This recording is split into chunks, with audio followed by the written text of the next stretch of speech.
Hello, ഞാൻ doctor Vishesh from eye foundation eye hospital Kozhikode. ഇന്ന് ഞാൻ പറയാൻ പോകുന്നത് ലേസേഴ്സ് ഇൻ ഓഫ്താൽമോളജി. നമ്മൾ ഓഫ്താൽമോളജിയിൽ ഉപയോഗിക്കുന്ന ലേസേഴ്സിനെ പറ്റിയാണ്. ലേസേഴ്സ് ഇപ്പം പല ടൈപ്പ് ലേസേഴ്സ് നമ്മൾ ഓഫ്താൽമോളജിയിൽ ഉപയോഗിക്കുന്നുണ്ട്. ഒന്നാമതായിട്ട് നമ്മൾ യാഗ് ലേസർ ഉണ്ട്. യാഗ് ലേസർ പറഞ്ഞാൽ അതിൻ്റെ മെക്കാനിസം ഫോട്ടോ ഡിസ്റപ്ഷനാണ്. അതായത് ലേസർ ഫോക്കസ് ചെയ്യുന്ന ഭാഗത്ത് ആ ലേസർ വന്ന് അടിച്ചിട്ട് ഒരു പൊട്ടിത്തെറി ഉണ്ടാകുന്നതാണ്.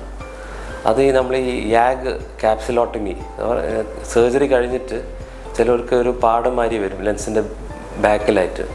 അത് നീക്കാൻ വേണ്ടിയിട്ട് നമ്മൾ യാഗ് ക്യാപ്സുലോട്ടമി ചെയ്യും. വേറെ ഒന്ന് യാഗ് ഐറിഡോട്ടമി. നമ്മൾ ആംഗിൾ ക്ലോഷർ ഗ്ലോക്കോമ ഉള്ളവർക്ക് ഐറിസിൽ ഒരു ഹോൾ ഉണ്ടാക്കുന്നതിനാണ് യാഗ് ഐറിഡോട്ടമി എന്ന് പറയുന്നത്. ഇത് രണ്ടും യാഗ് ലേസർ വെച്ചിട്ടാണ് ചെയ്യുന്നത്. പിന്നുള്ളത് ആർഗൺ ലേസർ അല്ലെങ്കിൽ ഡയോഡ് ലേസർ. ഇതിൻ്റെ മെക്കാനിസം ഫോട്ടോ കോയാഗുലേഷനാണ്. ഫോട്ടോ കോയാഗുലേഷൻ പറഞ്ഞാൽ ആ ലേസർ ഫോക്കസ് ചെയ്യുന്ന ഭാഗത്ത് ആ ടിഷ്യൂവിനെ കരിക്കുന്നതാണ് ചെയ്യുന്നത്. അത് നമ്മൾ റെറ്റിനൽ പ്രോബ്ലംസിലായിട്ട് ഡയബറ്റിക് റെറ്റിനോപ്പത്തിയിൽ പിന്നെ റെറ്റിനൽ ഹോൾസ് അങ്ങനെയൊക്കെ ലേസർ കൊണ്ടിട്ട് ഉള്ള ട്രീറ്റ്മെൻറ്റിനാണ് ഈ ആർഗൺ ലേസർ ഉപയോഗിക്കുന്നത്.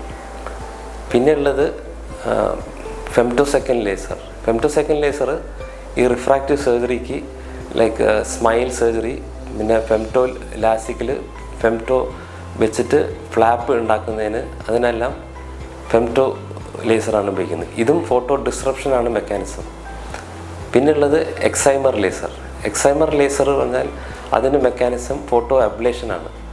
അപ്പോൾ അത് ഈ ലേസർ ഫോക്കസ് ചെയ്യുന്ന ഭാഗത്ത് ആ ടിഷ്യൂവിനെ ഇവാപ്പറേറ്റ് ചെയ്ത് കളയുന്നതാണ്.